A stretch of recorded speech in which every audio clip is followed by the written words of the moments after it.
నా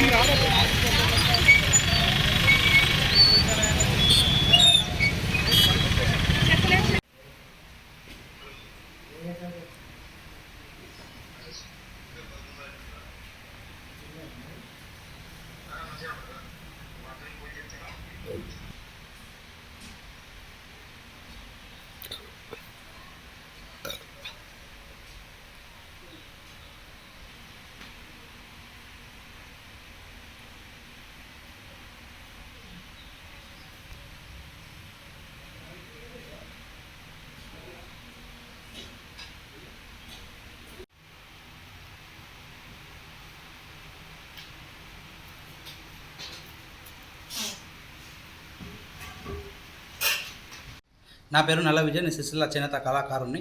గతంలో మా నాన్నగారు నల్ల పరంధాములు గారు మొట్టమొదటిసారిగా 1987లో అగ్గిపెట్టెలో ఇమిడిపోయే పట్టు చీరను నేసి సిరిసిల్ల ఖ్యాతిని ప్రపంచానికి చాటి చెప్పడం జరిగింది. ఆయన అదే తరహాలో అట్లాంటిక్ ఒలింపిక్స్లో 112 మీటర్ల జాతీయ జెండాను తయారు చేసి దేశ విదేశ మంత్రులచే శభాష్ అనిపించుకునే కాకుండా చేనేత కళారత్న అవార్డు కూడా తీసుకోవడం జరిగింది. ఆయన వారసత్వాన్ని పుణిపుచ్చుకొని నేను కూడా అగ్గిపెట్టెలో చీరనే కాకుండా శాలువాను మరియు కుట్టు లేకుండా లాల్చి పైజామానే కాకుండా ఉంగరం మరియు దబ్బను దూరిపై చీరనే కాకుండా మరియు మూడు కొంగుల చీరను మరియు తామనాలతో చీరనే కాకుండా మొన్న పరిమళించే పట్టు చీరను మరియు వెండి చీరను మరియు బంగారు చీరను కూడా తయారు చేయడం జరిగింది. అదే స్ఫూర్తితో మనకు హైదరాబాద్లో వ్యాపారవేత్త ఆయన కూతురు కోసం ఒక 6 నెలల క్రితమే నాకు 200 గ్రాముల బంగారాన్ని నాకు ఇచ్చి ఒక చీరను రూపకల్పన చేయమని అడిగాడు.